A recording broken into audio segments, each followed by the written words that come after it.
Good evening. Dave, I want to thank you for giving me this opportunity to address everyone and to share a number of things that I think are important for us to understand about the state of our food supply, and also some tips that I think will be very valuable in helping our listeners and those of you that are tuned in on the internet here this evening to get better results in our gardens. This is something that I know that you're interested in, and it is going to be a blessing on our part to share some of this information with you. My wife, my daughter, and I moved to West Virginia about 2 years ago. Our objective was to establish both a market farm for our self-support, but also an agriculture training center. Along with this, we also have a regional seed bank, and our intention with the seed bank is to preserve some of the local varieties that are perfectly adapted to growing in this area. As far as our training center, we were blessed after purchasing our farm with the acquisition of an abandoned school building, an elementary school building that was immediately adjacent to our property. And this is what we use for our training facility now for the classes that come through. The training center has 5 greenhouses that we've constructed immediately behind it, and a small garden area that we use both for demonstration purposes and also educational purposes. We produce a lot of food in that small garden that eventually makes its way into the farmers markets in our area. And behind the school building and up further in the hollow, we have about a 2-acre field where we do field production as well. In total, we're growing crops on about a little over 2 acres right now, and with not any particular intention of expanding that in the immediate future, but with that, we've been able to support ourselves. We've been able to produce the vast majority of food that we eat, and that sense of noble independence is something that pleases us greatly and that we want to share with you. The Lord gave us 2 books for our understanding so that we might develop fully and completely and be prepared for the kingdom that's to come. We have His Holy Scriptures, His Holy Word to guide us and direct us, but we also have the book of nature. Surrounded by His creation in the garden, we have an opportunity to experience and understand His will for us in a very unique way. The enemy has done his utmost to separate us from the soil over time because he knows of the valuable lessons to be had there. The message that I want to share with you this evening is not only about the risks of the American food supply, some of the things that impact our health, but also the fact that gardening is not only an activity that can provide us with some safe and secure food, but also an activity that can draw us closer to Him in a way that I think will be very beneficial to us as we face difficult times ahead. The fathers of this country, the true patriarchs of early America, were all agrarian in their philosophies and understanding. This is pointed out clearly by some statements that Thomas Jefferson has made. In 1785, he wrote that cultivators of the earth are the most valuable citizens. They are the most vigorous, the most independent, the most virtuous, and they are tied to their country and wedded to its liberty and interests by the most lasting bands. This indicates that those folks that are tied to the soil have a deep and abiding interest not only in what goes on in their personal lives, but also what happens with the land that they're stewards of as well. And this concept of stewardship is something that has largely been lost in recent times. He also wrote in a 1787 letter to his friend James Madison, this was the same year that our Constitution was ratified, "I think our governments will remain virtuous for many centuries as long as they are chiefly agricultural." And we can certainly see that we have deviated from those principles when we examine some statistics from our own United States Department of Agriculture. As we can see here on this slide, these are actual farm populations over the course of decades from the time that Jefferson wrote that statement. In 1790, for example, 90% of the labor force were actually farmers. And as we go down through time, we can see a couple of major changes in this farm population, particularly after World War I and World War II. But the most recent statistics that we have from 2005 have indicated that farmers now make up less than 1% of the labor force. Less than 1% of the people in this country are engaged in any way in producing and providing food to you. By contrast, Walmart employs about 1.15% of the labor force, and that indicates that there are more Walmart workers than there are people producing food. And when I say farmers in this graphic here, what this consists of basically are all those people, the farmers, the farm workers, the truck drivers, the millers, all those involved in dealing with food before it reaches the stage of retail consumer consumption. So this is really quite a startling statistic. One of the consequences of having so few people making decisions about what it is that we eat, so few people that have control over the processes and the technologies that are employed in how our food is produced, although it appears efficient on the surface, is that we've had some very serious problems that have developed over time. One of those problems is the depletion of our soils and, frankly, reduced food quality. By identifying parts of the planet that are very specific for growing a crop very efficiently in economic terms, the globalization of our food production has actually led to a tremendous depletion of the soil reserves of minerals and elements that are necessary to produce healthy crops. Not healthy in the sense of the crops performing well, but crops that provide an array of nutrition for you and for me.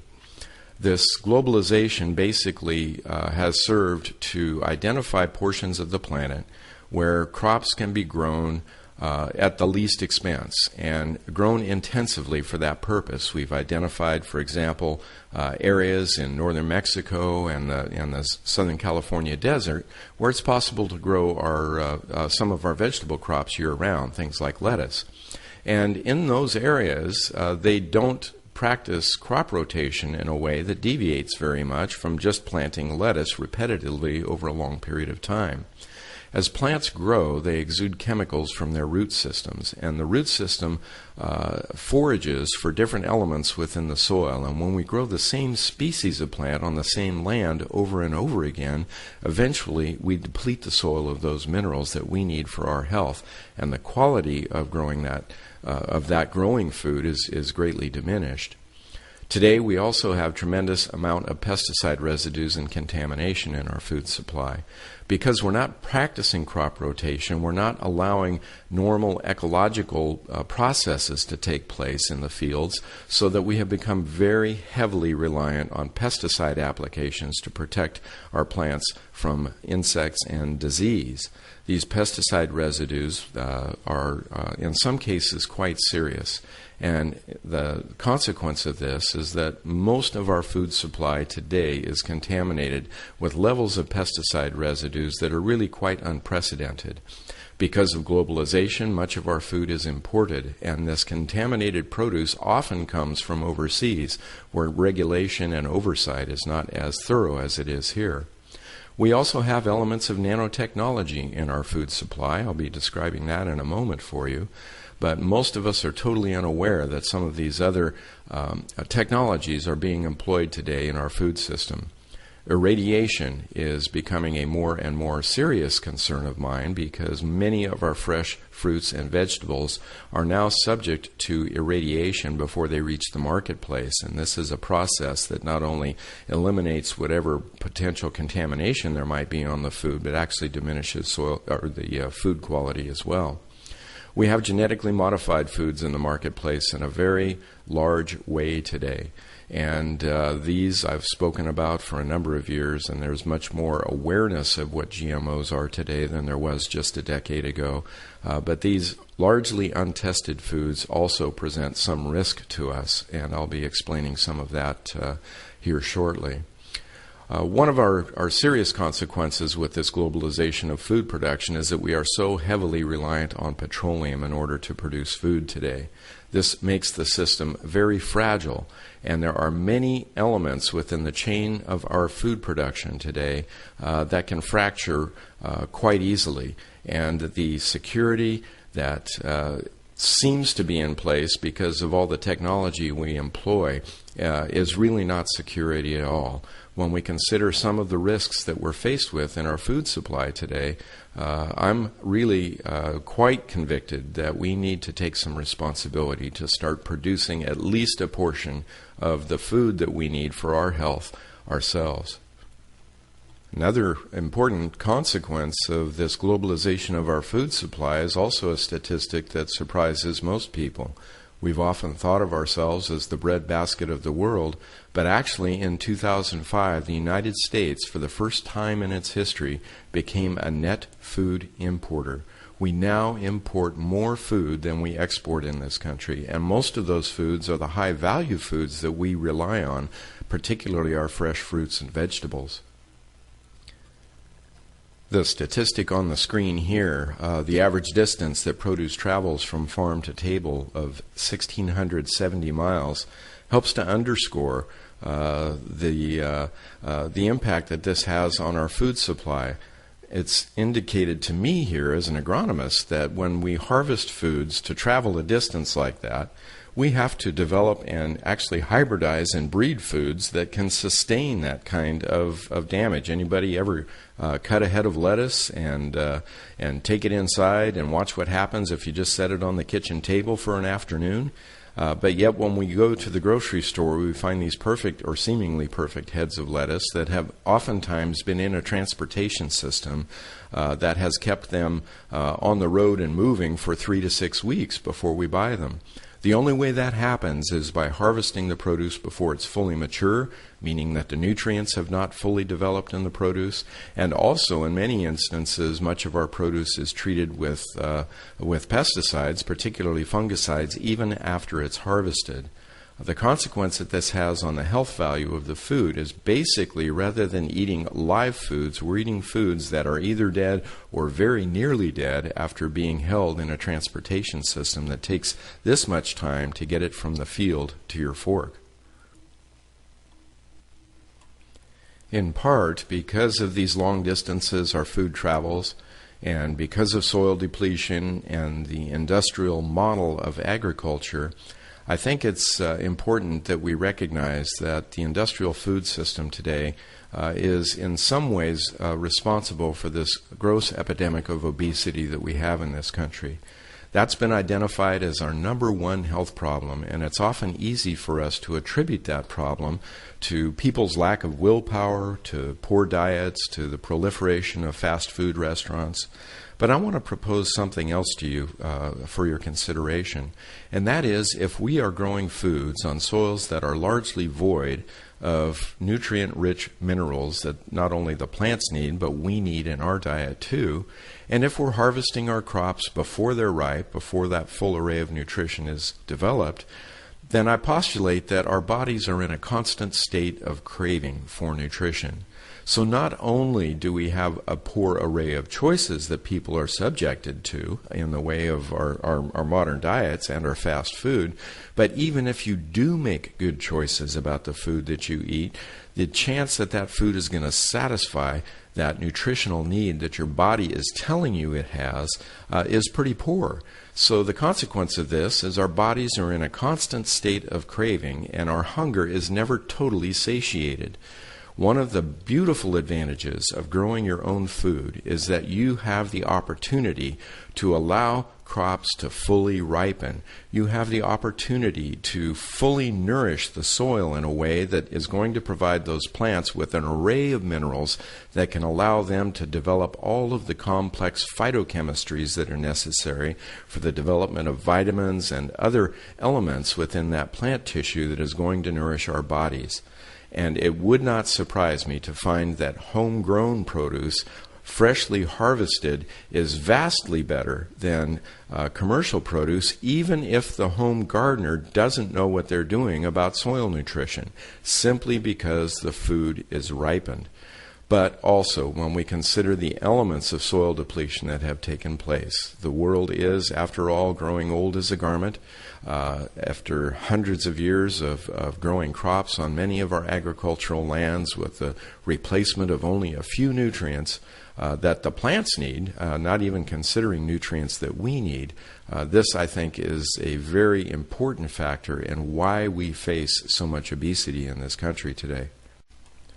As we continue to talk about some of the challenges that we're faced with in the terms of the quality and the healthfulness of the food that we eat today, and the fact that so many decisions are being made by so few people that are often profiting from those decisions, I think there's a very important principle that we need to keep in mind. I participated in large-scale commercial agriculture throughout most of my career before turning to organic principles and teaching agricultural courses for the last 10 years. And I know that the people involved in making these decisions are in large part thinking that they're doing the right thing. Many of them are family people that have the same concerns that you and I do. However, there's a scripture in Ephesians 6:12 that tells us something that we need to keep in mind as we examine the great controversy that's taking place about food sources and food issues around the world today. And Ephesians 6:12 tells us that we wrestle not against flesh and blood, but against principalities, against powers, against the rulers of the darkness of the world, against spiritual wickedness in high places. And I want us to keep that in mind as we talk about some of these problems that we have in our food supply, because it's not simply a matter of egregious corporate greed that is driving this. In my studies and in many cases, I've dug quite deeply into many of the issues that are problematic in agriculture today. There seems to be an overwhelming indication of an orchestration on a level that goes beyond man's simple capacity for avarice and greed. What we're dealing with here is the great controversy between the forces of right and those things that would like to destroy all that is good and right on this planet. And I think that in order for us to fully have an understanding of what the implications and challenges are with some of these issues, we have to recognize what our enemy is and who the enemy is. And it's not simple boards of directors on corporations, not simple evidence of greed on the part of particular individuals. There's a larger theme at play here.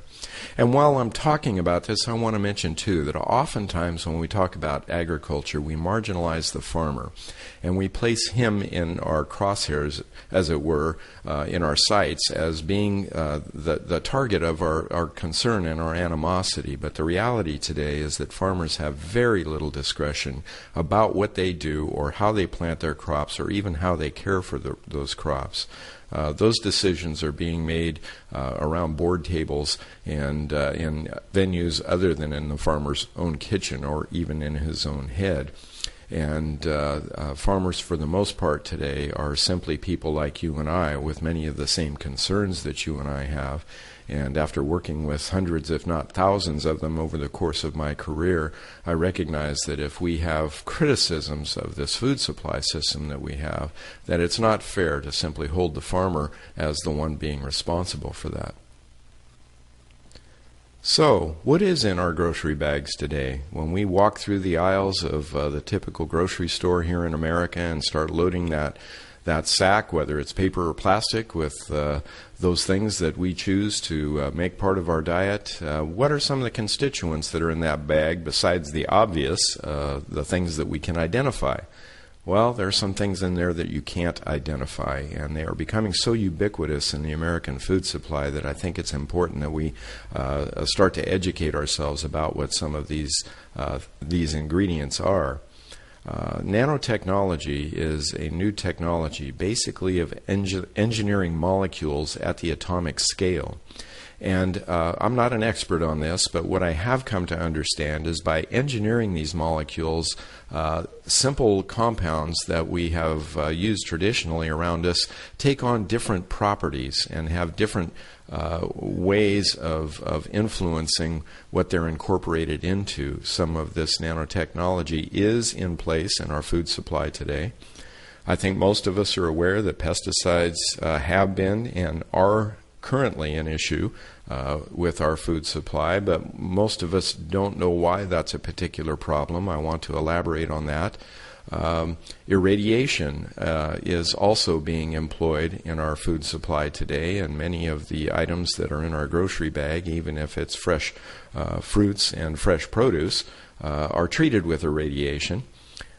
Genetically modified organisms are certainly a concern of mine. To take a species of life and to artificially induce characteristics from that species into another species that is totally impossible in nature, in my mind, not only violates biblical principles, but also presents some hazards in the way of unknown and unintended side effects. And we now have evidence of a number of those that I'll be explaining in a few moments too. Recently in the U.S., we had the passage of the Food Safety Modernization Act. And this also is going to have an impact on our food supply, primarily because this FSMA, as it is known, is going to work to bring us more in compliance with a set of regulations on a global scale called Codex Alimentarius. The Codex Alimentarius regulations are intended to harmonize food growing practices and distribution practices around the world. And this includes governance of things like pesticide residue levels, the irradiation of food, the introduction of genetically modified organisms, and a number of other elements. I'm not sure what their stand is on nanotechnology at this point in time, but it's not inconceivable that they could be advocating for that as well. These food rules are designed primarily to keep food safe. At least that's the stated objective. But by keeping food safe, one of the things that has to be done is to render that food essentially sterile.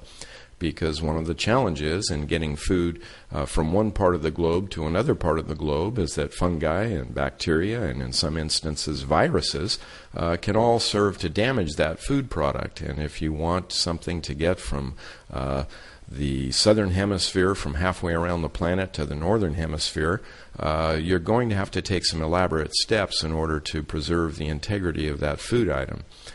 Codex is intended in part to do that, but the ultimate consequence of these food rules is that, again, the quality of nutrition that those foods carry is certainly of question in my mind. I want to clarify with you that I'm certainly not an expert on nanotechnology, but I do know that it is being employed in our food system today. Nanotechnology, ingredients of nanotechnology are being utilized, for example, to make creamy things in jars creamier.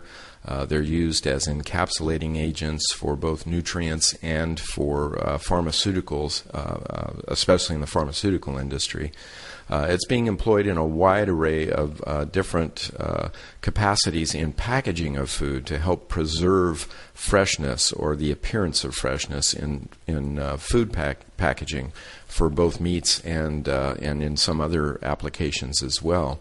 My biggest concern about this technology is that since it is entirely unregulated here in the United States, the United States Department of Agriculture, the Food and Drug Administration, really have exercised no oversight of this technology whatsoever, in part because it's a new technology and they don't understand it, in part because there's no regulations in place currently to govern such things.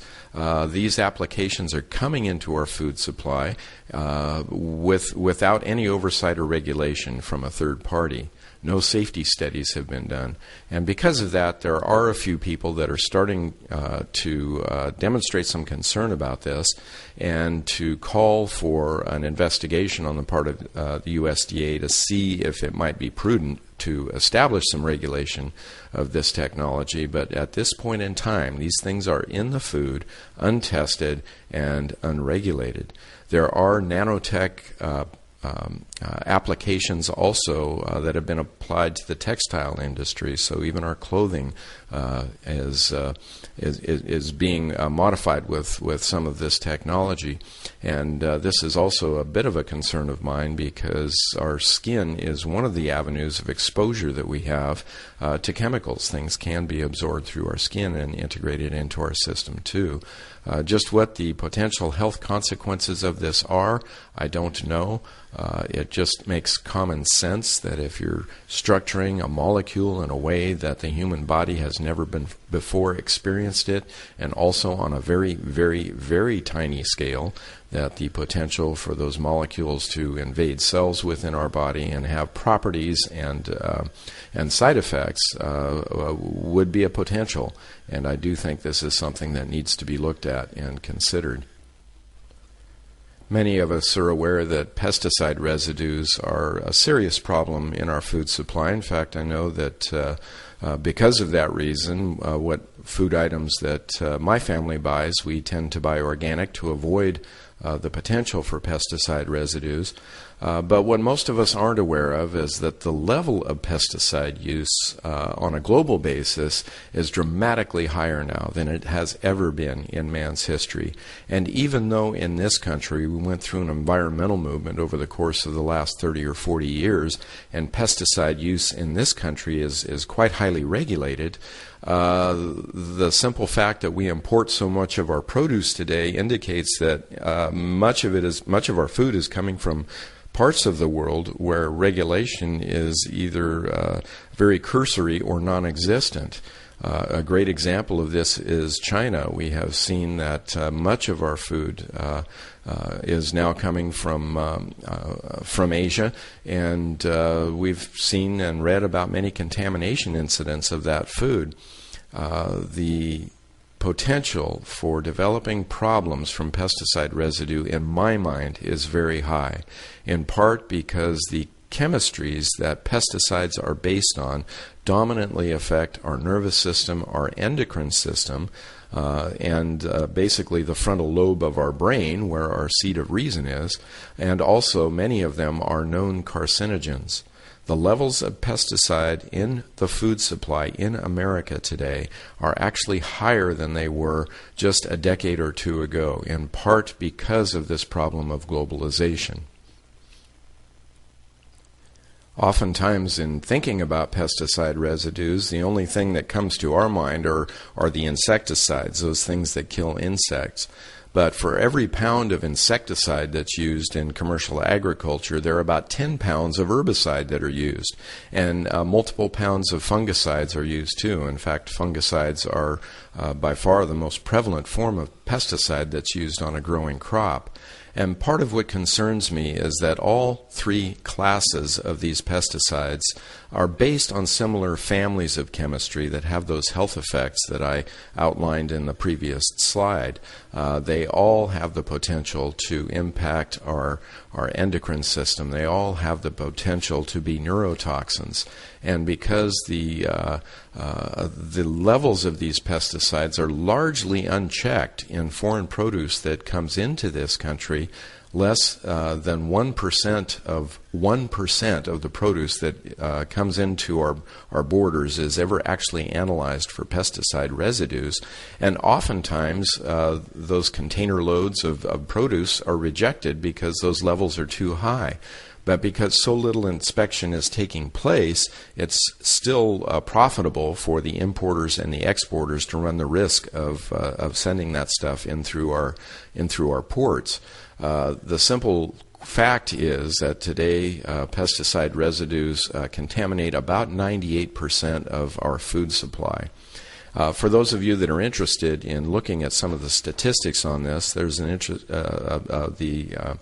Pesticide Action Network has put up a website called whatsonmyfood.org,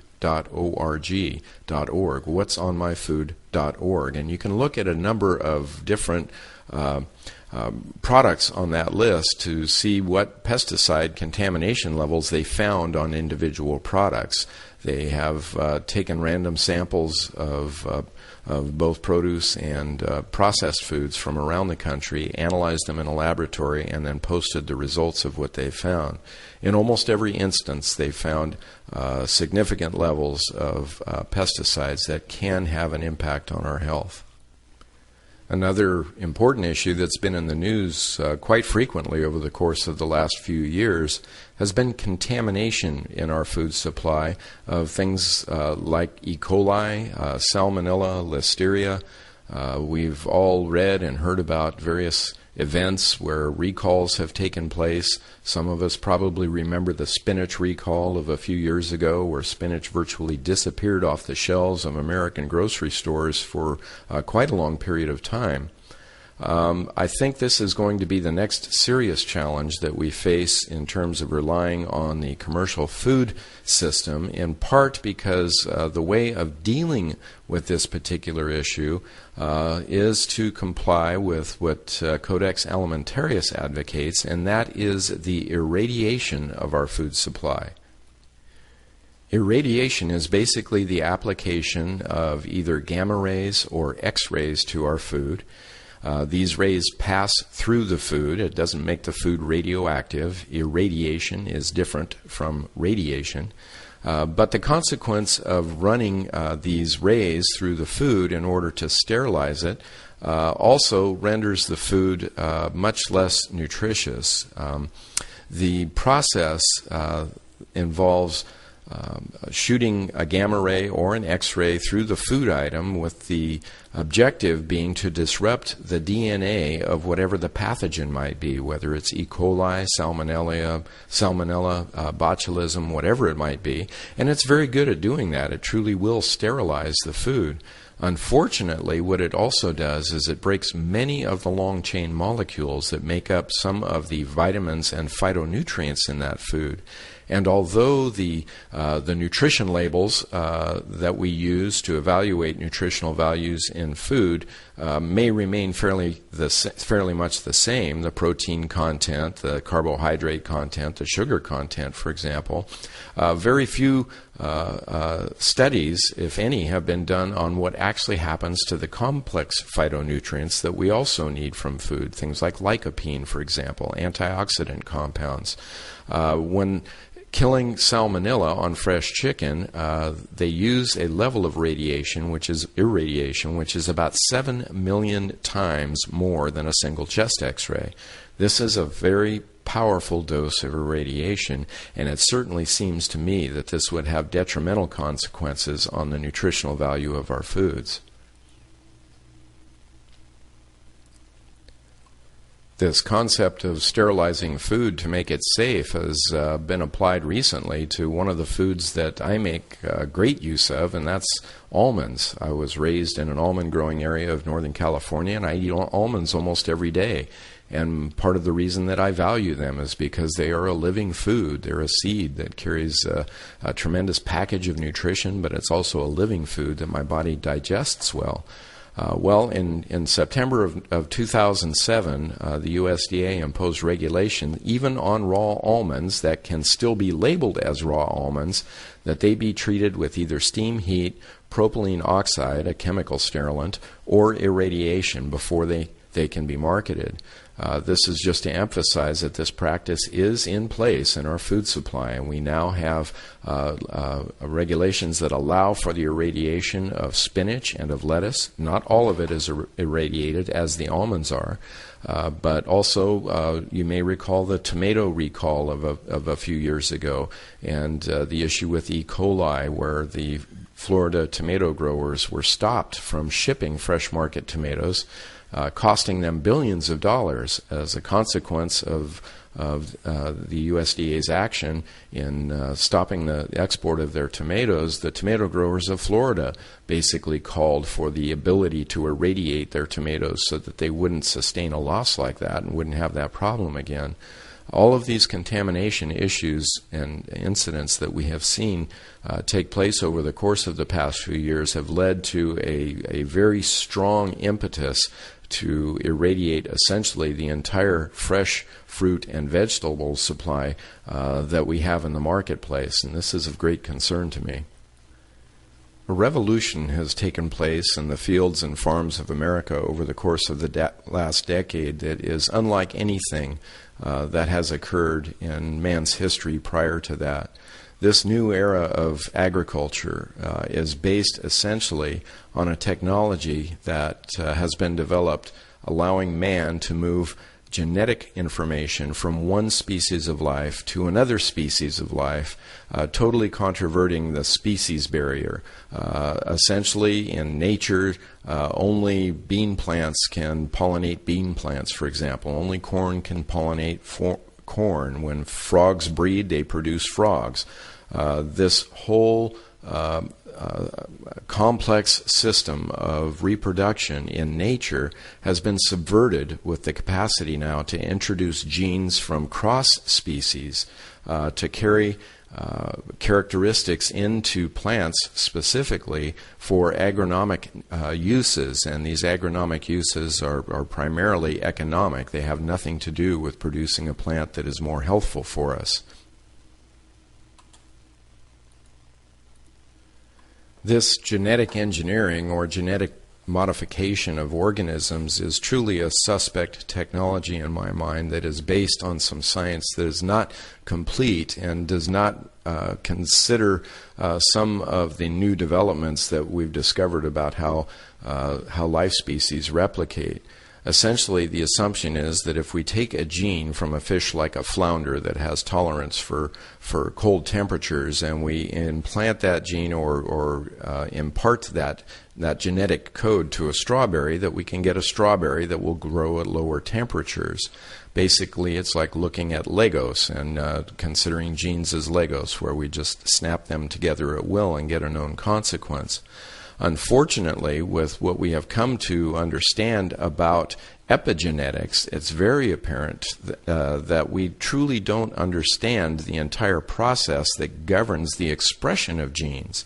And in the genetic modification of our organisms, there's also another element that causes me deep concern, and this is that by reproducing plants this way, we are actually violating the biblical principles of Genesis 1, 11, and 12. In Genesis chapter 1 and verses 11 and 12, the Lord gives us His blueprint for how plants reproduce and how they are to reproduce, whose seed is in itself and reproducing after their kind. Well, it seems to me very clearly that genetic modification of our crops and other species too, there are genetic modifications of animals, and even human genes have been imparted to animals and in some instances to plants as well, is a total amalgamation of nature and does cause confusion everywhere in God's creation.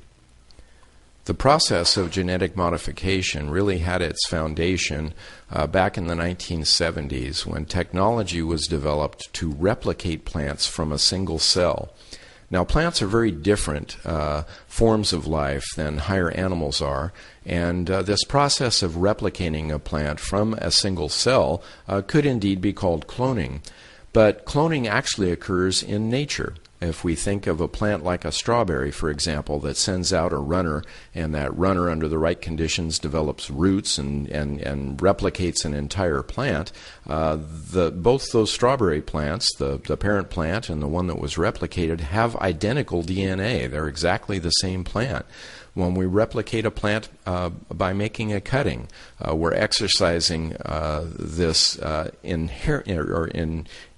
internal mechanism in plants to reproduce all the parts of a plant from a single cell.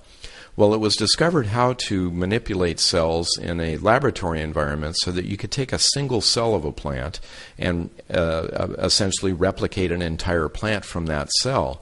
This was first applied in the horticulture industry when a new variety of pansy was developed, for example, and they wanted to bring it to market quickly because fashion drives the flower market just as it drives the clothing market. And in order to do that under conventional methods, it would have taken a long time to take a single plant and produce enough seed to satisfy the market demand for a new variety of flower.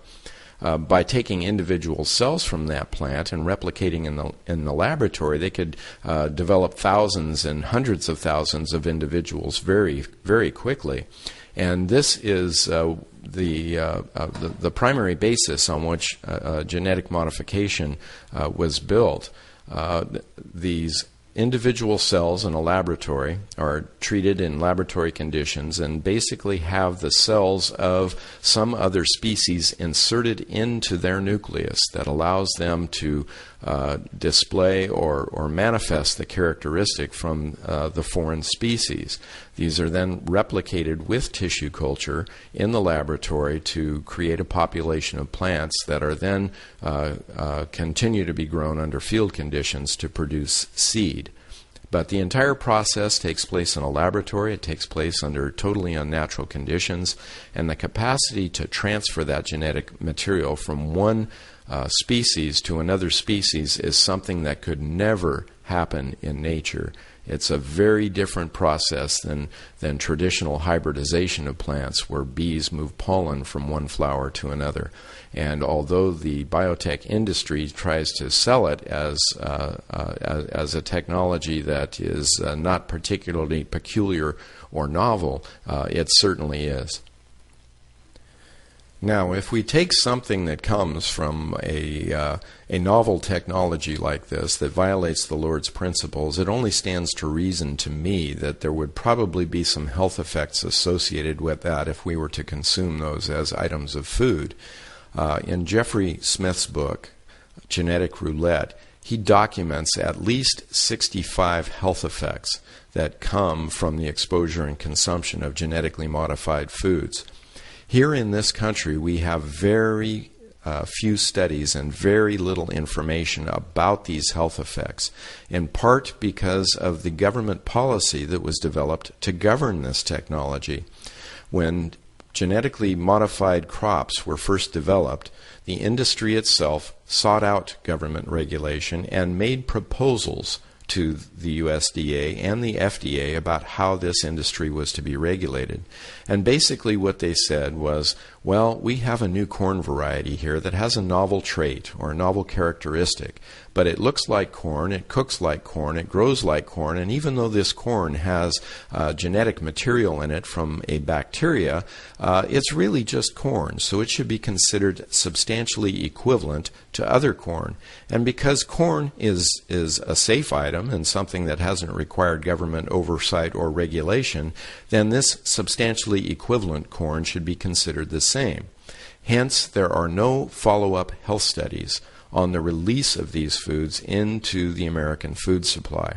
And we're really quite unique in that here in the United States, in that we basically have exposure to higher amounts of genetically modified food than any other population on the planet. We are the guinea pigs for this technology.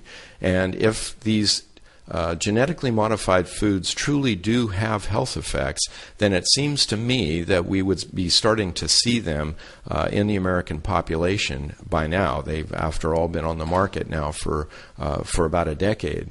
And you can look at this list here: cognitive disorders, inflammatory diseases, immune system dysfunction, antibiotic resistance, and on down the list. And I think to an issue, you can see that in the past decade, as we've had an increase in these foods, we've also had an increase, a dramatic increase in many instances of many of these diseases too. Unfortunately, there's no smoking gun because we don't have labeling on our genetically modified foods. It's very difficult to draw an association between what people have eaten and what health problems they develop. Labeling is an issue that in this country has truly been suppressed.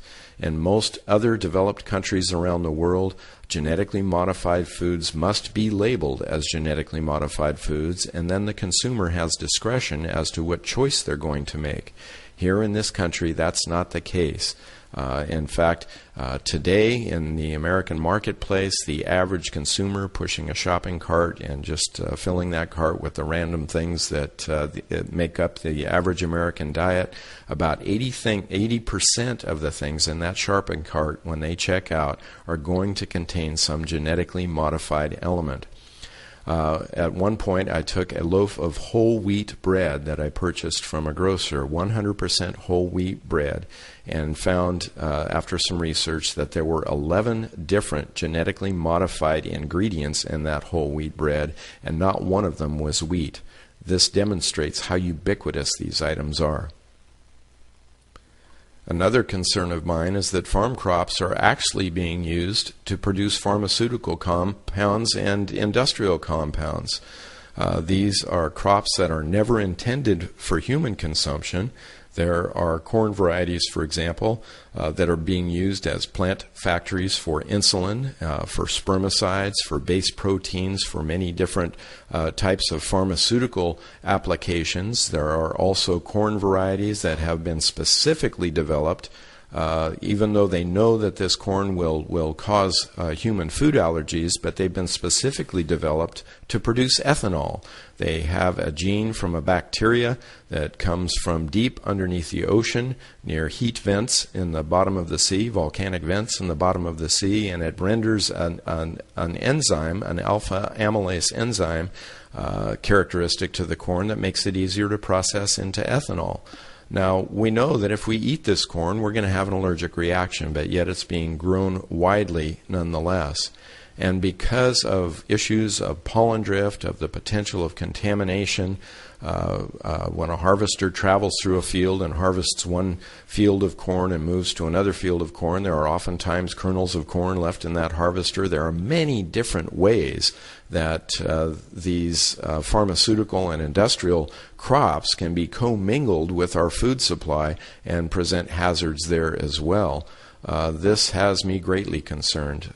This past year, we've seen some of nature's evidence of how pollen has moved around this country, with many of the areas being stricken by very serious and powerful tornadoes. And if we have a buffer distance between these crops of 300 feet or a half a mile or even a mile, it still does not ensure us that pollen from one of these pharmaceutical or industrial crops is not going to contaminate the food supply. Indeed, this has happened. We have documented instances where this has occurred, and in some cases where it has been caught, the crops have been destroyed, but where those genes are, we don't know. One of the challenges with genetically modified organisms, particularly in growing crops, is that once we release this organism into the environment, there is no method of recall. We cannot get them back. The first incidence of genetic contamination actually occurred back in 2001 with a variety of corn called Starlink corn. Starlink corn carried a characteristic that they knew would cause human food allergies, and indeed it was never approved for human consumption. It was soon discovered that that Starling variety, however, was showing up in all kinds of corn products, primarily Taco Bell taco shells and corn chips and other things where it wasn't supposed to be. And there was an immediate recall of all those products. They tried to recall all the Starling corn that had been planted, but even though that occurred more than a decade ago, because that pollen has perpetuated itself and propagated itself in the environment, there are low levels of Starling corn contamination now throughout the corn-growing regions of the country. To date, there have been over 17,000 open-air field tests of genetically modified crops here in the United States. This technology, by the way, is also being employed by many other countries around the world, and although we do have some access to information about what's being conducted and done in this country, because we don't have labeling, we don't even inquire about foreign products that are coming through our ports that may be genetically modified from overseas. The list of products that you see on the screen here are those that have been approved for human consumption in the U.S., and the ones in red I want you to pay particular attention to: soybeans, corn, canola, cotton, beet sugar, papaya, squash, and flax are dominantly genetically modified in the American food supply today. Soybeans, for example, about 95% of all the soybeans grown in the U.S. today are genetically modified, to give you an indication of how prevalent this technology is. The other items on this list are present in the food supply in moderate to small amounts, some of them in very small amounts, but they are there, they do exist. But regardless of the small size of this list, the industry is frankly working on hundreds of different varieties of plants, engineering them to withstand herbicide or to produce toxins to insects within the plant themselves. And there are certainly hazards associated with this. I encourage you to study this issue more fully and apprise yourself of the risks that present themselves here. From a food security perspective, there's also a tremendous risk associated with these genetically modified foods. As contamination incidents have occurred around the planet, the industry itself, in cooperation with our government, which actually holds a patent on Terminator seed, there are what are called genetic use restriction technologies on the shelf ready to be employed so that when a farmer plants a genetically modified crop, it cannot reproduce the next season. Now, the question arises, if we've had outcrossing of some of the characteristics in genetically modified foods before, what's to prevent this characteristic from outcrossing? And should that happen, the potential for a catastrophic crop failure certainly exists. To this point in time, this technology has not been employed on commercial crops, but there are many within the agribusiness industry that are advocating for its use, and it is sitting on the shelf waiting to be deployed. This has me very concerned. Another serious concern I have of food products that are produced today is that modern American and industrial agriculture, as it's being employed around the world, has one imperative and one imperative only, and that is to produce the maximum amount of yield on the smallest amount of land. In doing this, we farm our land very intensively. This intensive farming has led to a depletion of soil nutrients. There are erosion problems that occur around the planet because of this philosophy. And also soil pollution has occurred because of contamination from herbicide residues and pesticide residues. In many parts of this country, for example, there are plant-back restrictions, meaning that if you plant a bean crop, you won't be able to plant a grain crop in that same field for some period of time until the herbicide residues break down to a point where it won't destroy the grain crop. Many of our soils have been highly depleted from nutrients not only that plants need, but that we need. We're going to examine a list here in a little bit, showing you the difference between what plants require as nutrients and what we require as nutrients. And primarily in large-scale agriculture, only a very small handful of these minerals are ever replaced in the soil. This leads to a crop that does not have the capacity to provide us with the nutrition that crops grown just a generation, 2 generations, or 3 generations ago did. When we couple this with the fact that we are harvesting many of our fresh fruits and vegetables now very unripe and transporting them over such great distances, the net consequence of all of this is that the food that we eat today simply does not carry the package of nutrition that it should in order to sustain our health. Here's another aspect of our food production system that should catch your attention a little bit. I think all of us are aware that modern technologies require fuel, and modern American agriculture actually requires about 12 calories of fossil fuel to produce 1 calorie of food. That fossil fuel manifests itself in a variety of ways in the food system. It's not only the fuel for the tractors, but it's the energy used to produce fertilizers.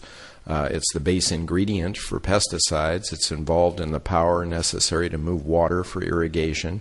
Obviously, the transportation system utilizes oil, but also refrigeration and packaging, primarily plastic packaging of foods, all require this petroleum. And when we get our minds around this statistic, it helps us to understand why it is that controversies over oil interests around the world are so great. we here in America actually don't eat food. We're actually eating oil. What that indicates is that any disruption in the way of prices or availability in the oil supply are going to have an immediate and dramatic impact on the availability and the price of food here in the United States. This is something that I think bears our consideration. And when we couple this with the advents of genetic modification of our crops that have reduced the number of varieties of plants that we grow to such a few that we're essentially relying on a very tiny gene pool to provide us with our food, demonstrates that we have a number of links in this system of producing modern food that are very fragile and very susceptible to shock. Any one of those links could break at any point in time, and the consequences of that, with the world population being what it is, are going to be enormous.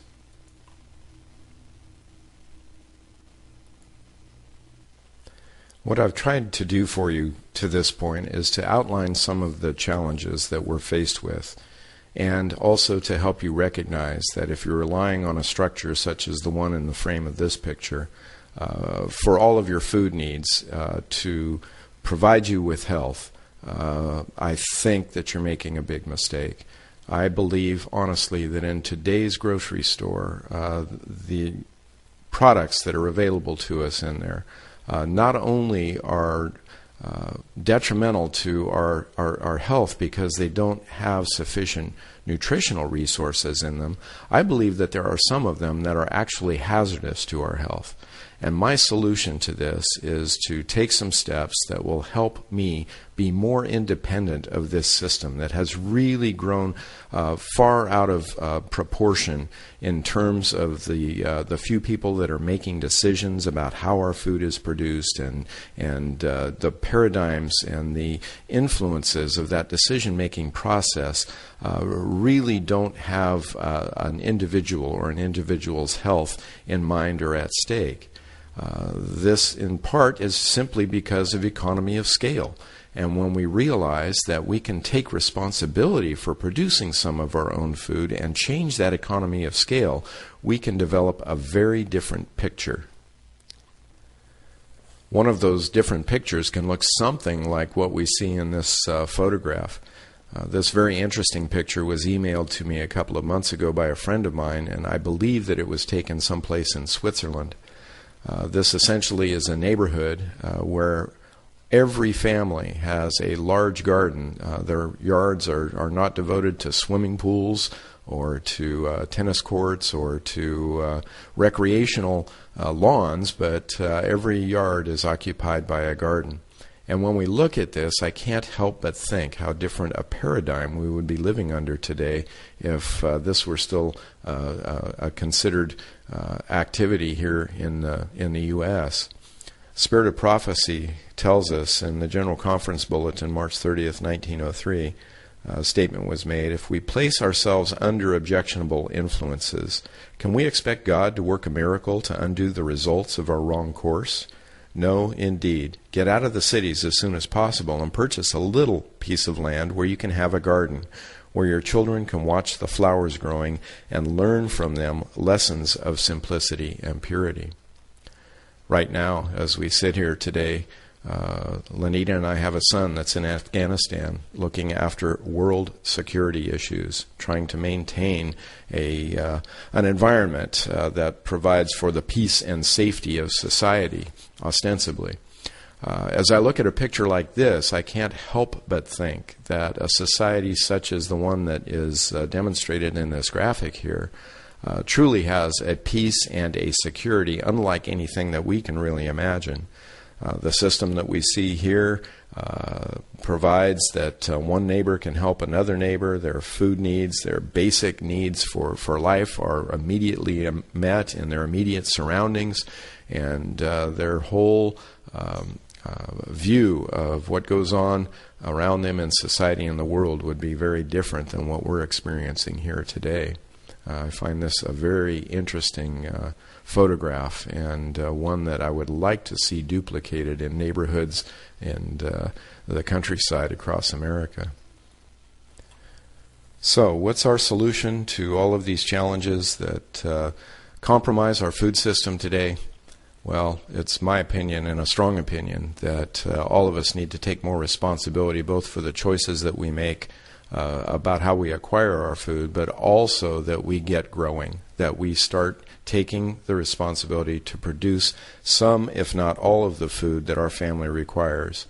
This independence of this mainstream food system is something that not only I am concerned about, but basically there are many in the world today that are looking at these issues, calling for food revolutions and a totally different paradigm of how food is produced, because they recognize the challenges that this presents to our security. The first step that we need to take if we're going to get serious about this process is to actually figure out what we use to develop what I call a food assay. Determine what foods and what quantities of foods you require for a year. And make a list of these things. And we want to include on that list some of what we call field-grown crops, which are things like grains, including corn or potatoes, legumes, here I'm meaning primarily dry beans, winter squash, and melons, things that take lots of space and that we eat a lot of. Make a list of how much of these you consume during the course of the year and what your need is. And then we want to evaluate what vegetable crops we want to grow, and not just what we want to grow, but what we need to grow, and also to determine the quantities of those. A third consideration is fruits, whether they're orchard or vineyard crops, or even small fruits like blueberries or blackberries or raspberries. And we also want to allocate some portion of our garden area for cover crops so that we can replenish the soil. If we make a list of all that we consume, this information will help us determine how much space it's going to require, what the investment's going to be, not only in tools and materials, in things like fertilizers and seed, but also how much time you'll need in order to accomplish this task. And with a size-appropriate, organized production plan like this and some basic knowledge, a little fortitude and experience, it's possible to grow all of the food a family of 4 needs with about 30 minutes a day of attention and work. I'm not calling you all to be full-time farmers when I say that we need to grow our own food. Many of us have other callings. There's much work to be done separate and apart from our food production. But a starting point is this food assay. If you utilize this food assay and determine what the yield potentials are of these various crops, then you can begin to develop your economy of scale for your home garden. And I think in large part you'll be flabbergasted with the result that you come up with. This is one of the exercises that we do during the course of the training here at the Berea Garden Center, and families are often quite startled when they realize how much food can be produced on a very small portion of land. I'm going to give you an example at the end of this presentation today to help underscore exactly what I mean by that. Now, I know that many of you don't have the background and information, that there's going to be some work required on your part to figure out how much plants yield and what the potential for production is. We don't have time to go into all of those details during the course of this webinar, but I do want to let you know that there are some simple practices that you can put into place that can help you develop a plan where you can fill in those voids of information and get started and get active yourself with producing food. I do have information available to help you make these calculations, and I'm hoping that we have an opportunity perhaps for a follow-up webinar, or maybe some information posted on my website that will give you some of the keys to accomplishing this task. But right now I want you to get the essential idea that there are steps that you can take right now, even if you're still in an apartment in downtown Baltimore, that can lead eventually to your food security and your food safety. Another starting point for good agricultural production, and one of the key resources that we need, seems obvious, and that is seed. Seed selection is an important task for how we go about our gardening, and things that we need to consider. Based on our food assay that we've done, we may have determined what types of seeds that we need, but I want to give you a few fundamental guidelines about exploring your seed needs a little more thoroughly in a way that can provide you with better security. I did mention GMOs earlier on this evening, and I want you to be aware that currently there are only a couple of things that you need to worry about in terms of GMOs that might be in seed for home gardeners.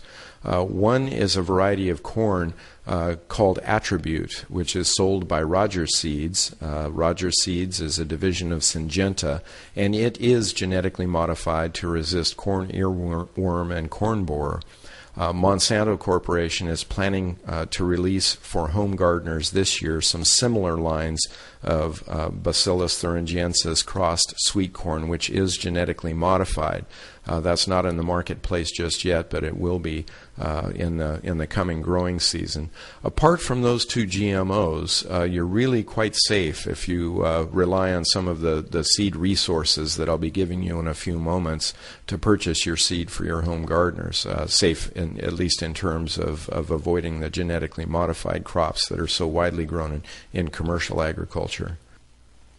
The first thing I recommend when it comes time to purchase your seed is to buy your seed from a reliable commercial seed supplier, someone that supplies growers like myself that have small farmers markets or larger than just the small packets that you might find at the local nursery or in the hardware store.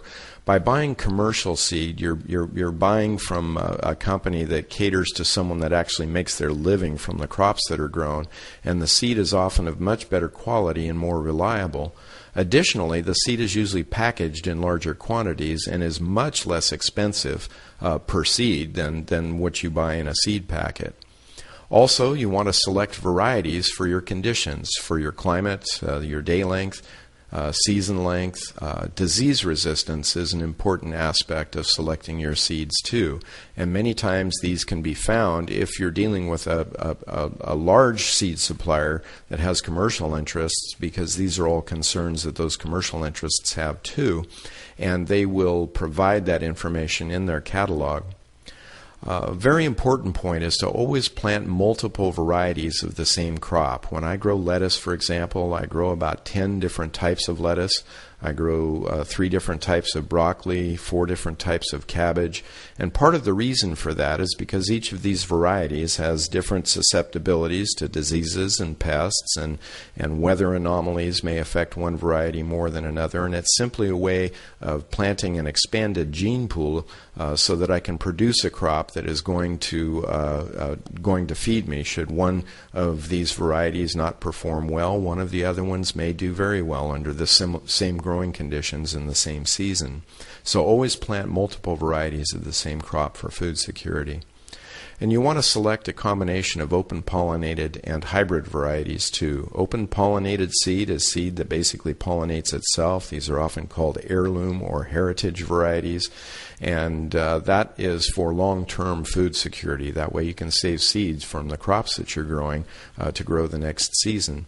But there are times when a hybrid variety can be very valuable to you, particularly if you have a particular plant pathogen in your environment, like late blight on tomatoes, for example. You can select a variety that may have some resistance to that late blight or resistance to some form of viral disease that might be present in your area.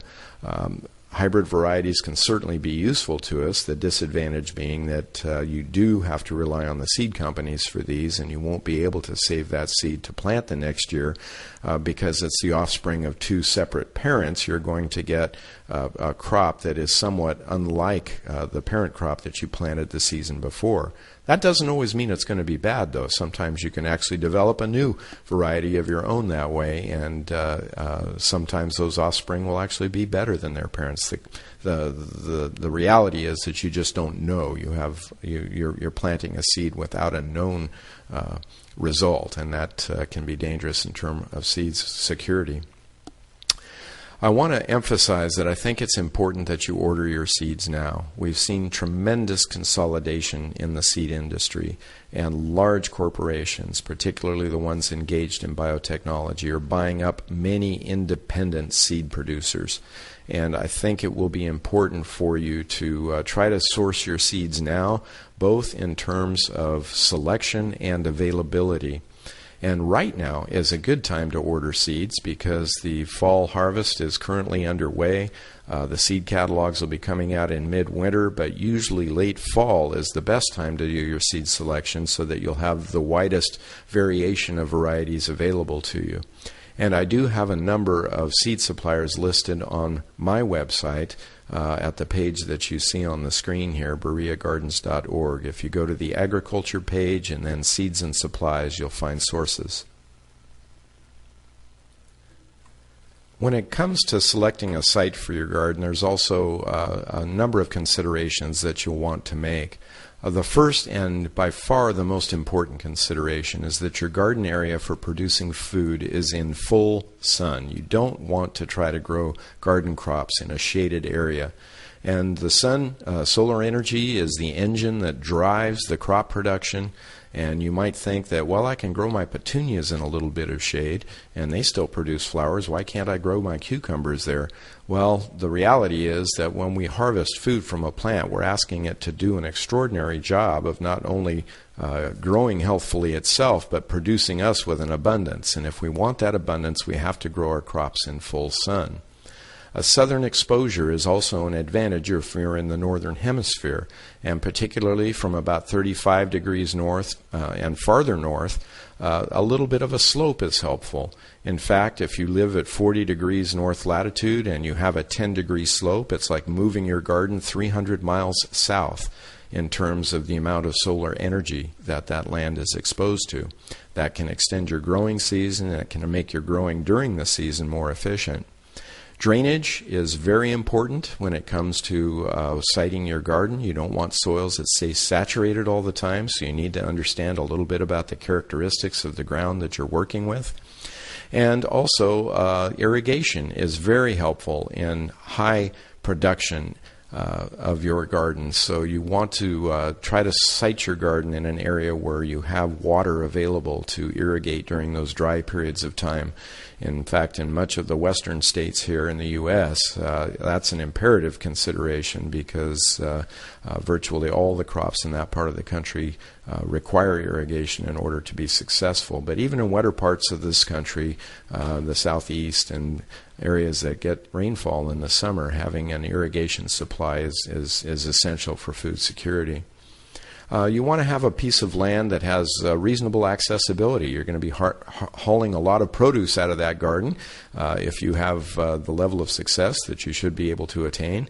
And you also want to consider elements of security, whether it's security from two-legged pests or security from creatures and animals that will want to get your harvest before you do, and that often includes things like fencing that must be an investment. Here in West Virginia, fencing was a major investment on our part because we have lots of wildlife here that would otherwise harvest the crops before I could. Another consideration, and frankly less of a consideration than the others that I mentioned here, is the soil type, the texture, and the structure and depth of the soil. I'll be elaborating on these things in just a moment, but one of the interesting web tools available for this is a national a soil map that is on a website called the Web Soil Survey, websoilsurvey.nrcs.usda.gov. This is a marvelous resource, particularly for folks that are looking for a piece of land and don't have an opportunity to plunge a shovel into it. This website is an application feature that allows you to put in either the address or the coordinates for the piece of land that you're looking at. The one that you're looking at here on the screen is actually our farm here in West Virginia. And based on a soil survey that was conducted between the 1930s and the 1970s, I can get some very detailed and significant information about the soil type and some of the characteristics of the soil on my farm here. And in fact, if you're looking for property, this is often a good method to employ to kind of do a little background research before you travel a great distance to look at some land to see if the soils are suitable for your use. On the left-hand side of the screen here, it's difficult for you to see, I know, but those are the different soil types that exist within this map. And each of those, if I click on that link, will give me some detailed information about those soils that can be very helpful to me in determining whether this is an appropriate place for agriculture, and if so, what types of agriculture might be most appropriate. The information available can give me an indication of the soil textural class, what the soil is actually made of in terms of the materials of the soil, the depth of the A horizon, or what we typically call topsoil. It tells me what the depth is to a restrictive feature such as a clay hard pan or a limestone hard pan or something that might interfere with root growth. It tells me the depth to the water table, and that's important because we don't want our roots growing in saturated conditions, and in boggy areas that can be a problem.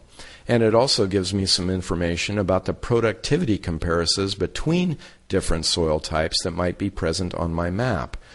Here on our farm in West Virginia, we have on the total farm about 6 different soil types represented, and depending on whether I'm growing tree crops or grain crops, this web soil survey can be very helpful in determining where I site things. Now, all this information can be found with a shovel too, but oftentimes to reach that restrictive feature, the water table, you're going to be digging pretty deeply. The accuracy of this soil map is absolutely phenomenal, and it's been a resource that I've used widely over the course of my career to help me make decisions about what crops to plant in what circumstances based on some of these criteria that can be provided. So for those of you that are looking for land especially, please be aware that this resource is out there and make use of it. I want to share with you an example of how this soil map and understanding some of the soil characteristics can be helpful to us. One of the considerations that the soil map can give us, and something that we need to understand, is what our soil texture is. Soil texture is simply an indication of the size of the soil particles. We have 3 different particle sizes: sand, silt, and clay. When someone tells me that they have a clay soil, the only piece of information that gives me is the size of the particle. And in the diagram that you see here, these particles are represented actually to scale. Soil texture is important to the potential productivity of our land. It has far more to do with what we grow and how we grow it than most people might consider. The triangle that you see here shows a representation of combinations of those soil particle sizes. In reality, there's no soil that is just one of those particle sizes. They're combinations of each. And this triangle represents the ratios of sand, silt, and clay in a soil. And the ideal area for good crop growth in a soil that's easy to work with is right in the center of this triangle. Each point on the triangle represents 100% sand, 100% clay, 100% silt, for example, and the varying combinations determine what we call our soil textural class. By far the most productive soils tend to be the clay loams, and if I was to select a soil, I would want one that was somewhere within the center region of this triangle. The next step in evaluating a garden area for its potential is to actually have a soil analysis done. This is a step that many people overlook, but to my way of thinking, this is the most valuable investment that you can make in your garden. A soil analysis like this typically costs on the order of about $15. If you go to some of the resources that are on my website, you'll find laboratory instructions for how to take the soil sample. But the information that this provides can allow us to develop in the very first growing season a soil that is richly productive and can nearly maximize the capacity of that soil to produce for you. There are many chemical elements that plants require that are indicated on this soil analysis, and getting the right balance of those nutrients into the soil can dramatically increase not only the quantity of our crops but the quality too. These are the 17 essential plant nutrients that plants require, the 17 basic elements that plants require that can be provided to you on that soil analysis. These need to be present in certain amounts and in certain ratios, and part of the value of getting a soil analysis is that it helps us determine what adjustments are best made on that soil. Whether we're using organic methods or synthetic fertilizers, we can target specific areas based on this that will give us dramatic increases in the health and quality of our plants. Even though we know how best to manage those 17 elements for plant growth, in agriculture there's a consideration that has not been made, unfortunately, regarding human health. And that is that in terms of elements required for human health, there are actually 15, if not more, additional elements that our bodies need that plants don't. And this is a consideration that has really been ignored largely in the agricultural community, both in terms of our land-grant university systems studying agriculture and the industry itself. The elements that are listed here with the asterisk are elements that our bodies need that plants don't. Now, if we're on a totally vegan diet, how do our bodies get those nutrients? Well, many of them piggyback in or are in combination with elements that plants need. And as the plants extract the elements that they need, they take in the ones that we need as well. But if those aren't present in the soil, then we run the risk of having foods that are not fully capable of meeting our nutritional needs. This is exactly what I mean when I talk about soil depletion, because in modern commercial agriculture and even among home gardeners, there's very little understanding of this principle, so that very few of even the plant-required nutrients are ever supplied to the soil. And I know of no case in all of my experience where human required nutrients are applied to the soil. There are a couple of suggestions that I'm going to make to you about how to go about doing this, but first and foremost I want to indicate that the science of plant nutrition is really woefully inadequate. Even state-of-the-art soil science laboratories, agronomists, and those that do advising and crop consulting have very little understanding of the soil in terms of how it can provide our health. And that's an important point, because all of our health begins in the soil. As plants stick their root systems down into the ground to find nourishment, they're foraging for minerals, they're actually mining minerals, so that with each successive crop we grow, we're depleting that mineral resource. And in most agriculture, only 3 nutrients are replaced: nitrogen, phosphorus, and potassium. It's actually not even a consideration about those other 15 elements that are necessary for our health. One potential solution for that is to actually apply some mineral salts from the sea. This is a product that I've been experimenting with. I don't have the answers for you on this either, but sea salts contain a much wider array of minerals than most of our soils do. However, I want to caution you that if you do make use of sea salts, seaweed, or other sea minerals in any form, be very careful, follow label instructions, and understand what you're doing, because many of these salts actually can cause crop damage and are toxic to plants. When it comes to organic sources of plant nutrients, we have animal wastes, animal byproducts, crop residues, cover crops, composts, seaweeds or sea minerals, and also some mined minerals. I want to point this out because there are many that think that we must grow our crops by organic standards, but I have to tell you that I disagree with some of those standards, particularly when it comes to the use of animal wastes and animal byproducts. Those two materials can often be highly contaminated unless you know the source of those animal wastes, what the animals were fed, how they were raised, how they were treated. You run a very high risk of encountering antibiotics, growth hormones, medications, and a whole array of other things that are in that animal waste apart from just the nutrient value itself. Some folks are totally opposed to the use of synthetic plant nutrients, and I want to point out what the sources for some of these nutrients are, because I think it's important that we recognize that each of us may make individual choices about the tools that we use to fertilize our crops.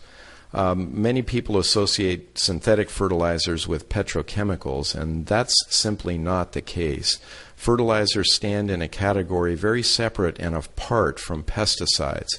The nitrogen in a bag of fertilizer, for example, is actually derived from atmospheric nitrogen that is subjected to high temperature and high pressure and converted into a prill that can fertilize your garden. The other elements that are listed here are dominantly mined minerals. Now, there are some exceptions to what I consider the safety of some of these products, and that has to do with sulfur compounds and some of the micronutrient compounds and also some of the additives in fertilizers that can be either sewage sludge or industrial waste, heavy metal byproducts, or refining byproducts. And in that instance, some of these materials are not safe, but there are others that can be used safely. What those others are, I won't have time to cover now, but again, I hope to be able to provide you with some future information so that you can make use of some of these tools should you choose to.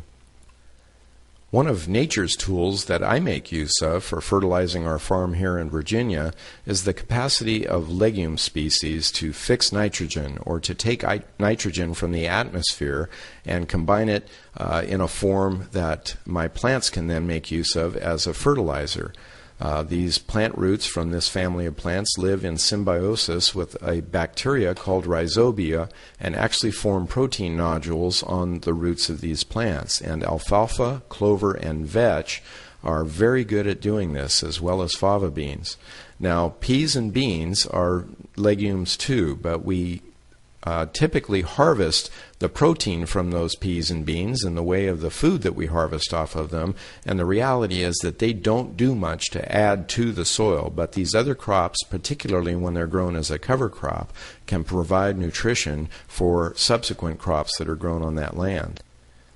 This is a field of red clover that we have growing here on our farm in Virginia, and this red clover serves as our nitrogen fertilizer factory.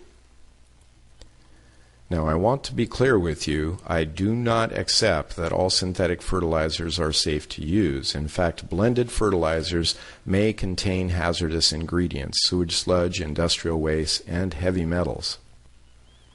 However, there are some fertilizers, particularly nitrogen fertilizers, that I would far prefer to get from a fertilizer plant than I would from a cattle feedlot.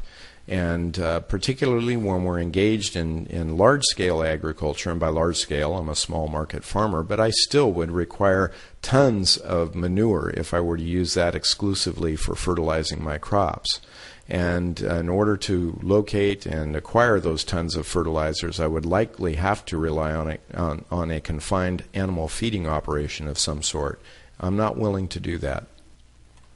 I want to share with you this evening one of the aspects of using a soil analysis to dramatically improve not only the quantity of the food that we produce, but the quality of the food we produce too.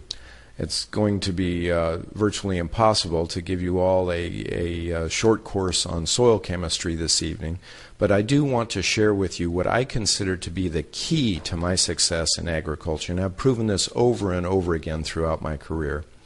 The man that you see here, Dr. William Albrecht, worked with the University of Missouri as a soil scientist back in the 1940s and 50s. Dr. Albrecht was really the first person to really start to investigate the correlation between soil chemistry and health. His primary concern was examining the forage that cattle were feeding on and then examining the health of the cattle. And what he discovered was that on certain types of soil, the cattle were far healthier than they were on other types of soil. Dr. Albrecht developed a system of formulas for determining what the analysis in terms of some of the chemistry of that soil was that provided for the most health.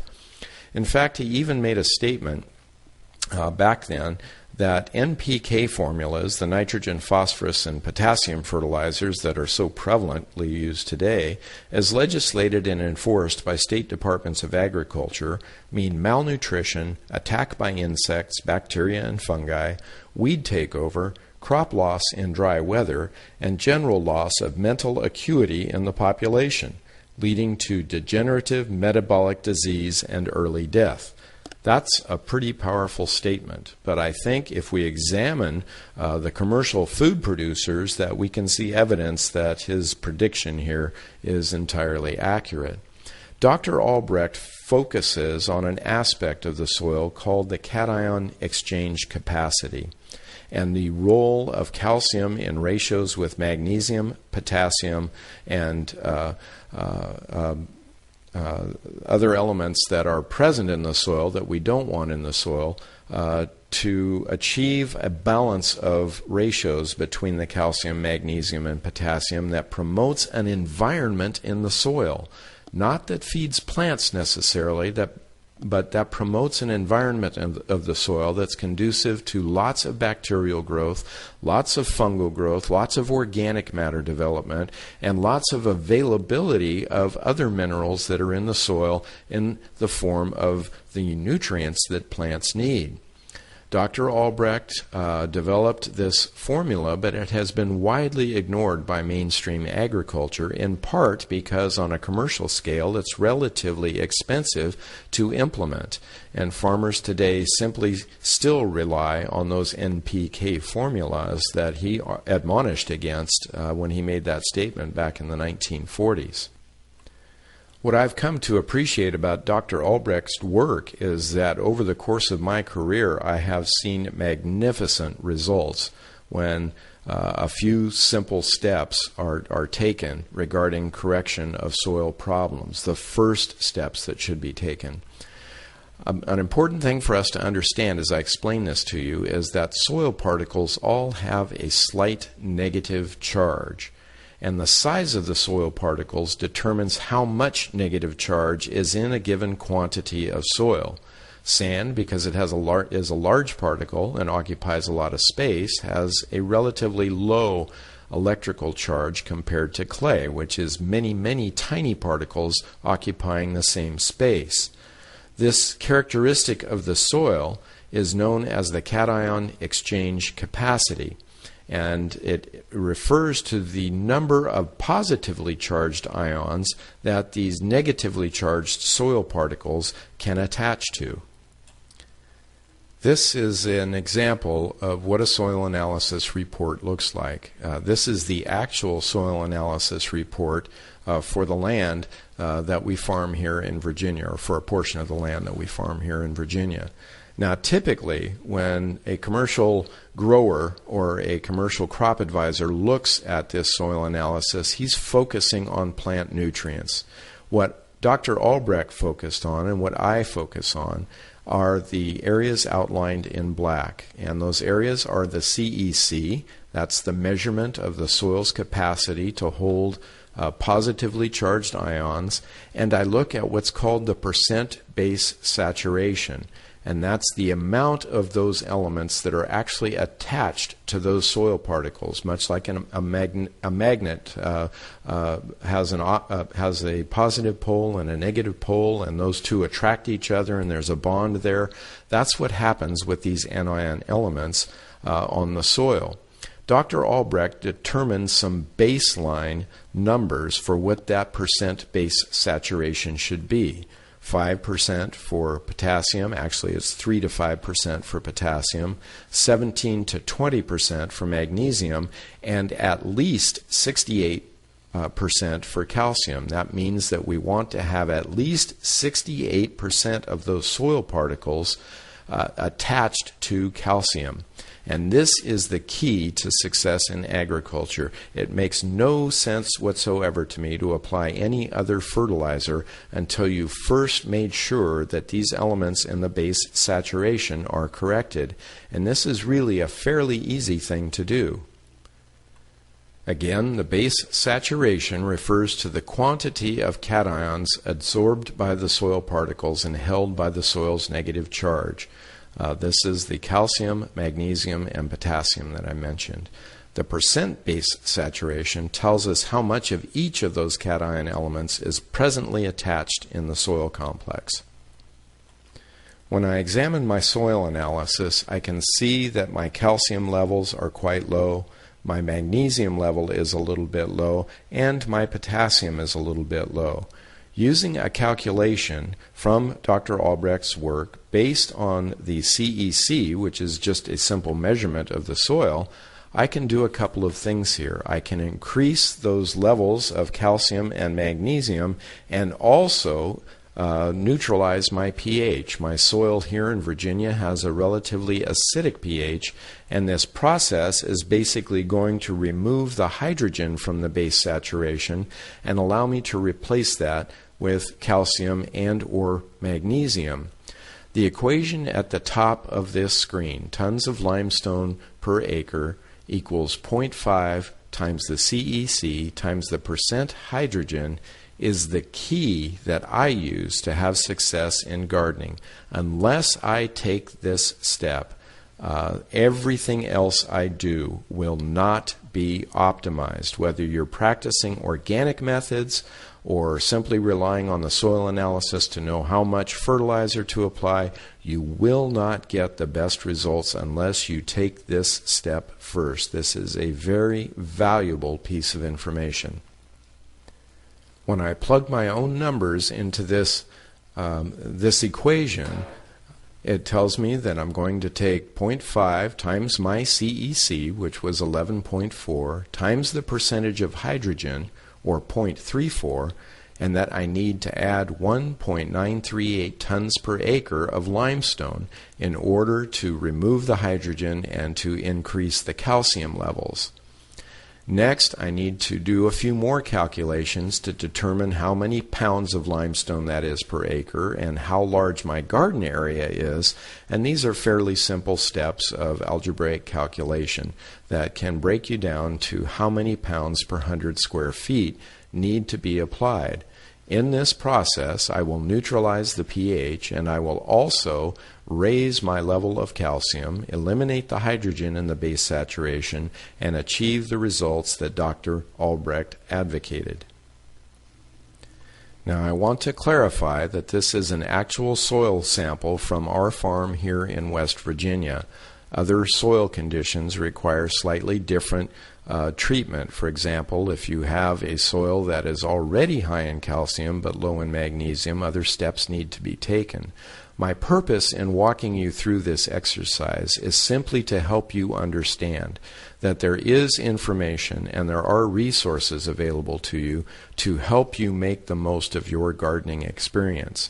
And it's not as simple as simply going out and tossing a few pounds of fertilizer on your garden to grow a crop. If we want to do this successfully, we have to apply the best science. And the best science that I have found is that not only makes sense in scientific terms, but gives us good results too, and that's what I've discovered. Anyway, based on the previous calculation, I've determined that I need to add a given amount of limestone to my ground in order to accomplish the changes that I need to in that base saturation. And again, I'm talking about creating a soil environment now, not feeding plants. When I look at the types of limestone that are available for doing this, one that stands out here is dolomite lime, because it contains not only calcium but also magnesium in about a 2-to-1 ratio. And since both my calcium and my magnesium are a little bit low, I'm going to select dolomite for the purposes of adjusting this soil. Now that I've made the dolomite application, I can look at my soil analysis and draw some conclusions. 34% of the base saturation was occupied by hydrogen. One of the characteristics of limestone is that whether it is dolomite, which contains calcium and magnesium, or one of the other forms that is calcium alone, it has the potential to basically push that hydrogen off those negative sites on the soil where it's attached and displace it. And calculating the right amount to use, I have now moved that hydrogen off the soil complex and replaced it with calcium and magnesium. This means that my pH is now going to be neutralized, and it also means that my calcium level has increased by about 22.5%, and the magnesium level has increased by about 11.5%. So my calcium levels now are 70.6%, which is above that 68% baseline that Dr. Albrecht recommended, and my magnesium level has moved from 14.5% to 26%. Now, I know that what we just went through may seem a little bit esoteric to some of you, but what I want to point out is that by implementing some simple calculations and simple processes of application of science in our gardens, we can achieve dramatic results. This is a picture of one of our cold frames, an unheated greenhouse where we conduct our production here. And in this cold frame, in 700 square feet of growing area, we produced 636 pounds of food, nearly a pound of food per square foot of growing area. And when you consider that we get 4 to 5 crop cycles per year out of that greenhouse, that's a pretty enormous capacity for production. I mentioned to you that when we were talking about sizing your gardens earlier on and doing your food assay, that you'd be surprised at how little space it takes to produce all of your food, and this is certainly an indication of that. Now, I know that what we covered here this evening is a quick overview of what can be accomplished and what can be done. And my purpose in sharing this with you isn't to make you all experts in soil chemistry this evening, but it's to help open your eyes and help increase your awareness that there are ways and there are studies that can be undertaken to help us in developing our security when it comes to producing food. One of the most successful tools that the enemy has used in separating us from the soil has been discouragement. And it's our desire to help alleviate that discouragement as much as possible by sharing with you that there are many different pathways to information that can be helpful to you when it comes to learning how to grow your crops. We're dedicated here at Berea Gardens to providing training programs, and in the near future we hope to have some video and some online resources available for you too that can help you achieve excellence in growing not only produce that is capable of feeding you, but produce that's far healthier for you than what you might be able to find even at the local farmers markets. I want to encourage all of you to start thinking about agriculture, even if you're not in a position where you can put it into practice just now. We've got winter coming on, and oftentimes people think that during the cold, dark days of winter that this is time to set our concerns about agriculture aside because we can't do much. The truth is that this is an excellent time of year to undertake some study and to do some learning. We have week-long training sessions here at Berea Gardens. The calendar that you see on the screen there are the training sessions that we have for the remainder of this year. We will also be posting a schedule shortly on our website with follow-up about next year's schedule. And if you have questions or would like more information about getting some more training, please go to the website and follow the links and get yourself some information that can help prepare you for this food crisis that is just ahead. I know that we've seen the fragility of the food system, but we also know that the economy is in a very fragile state right now.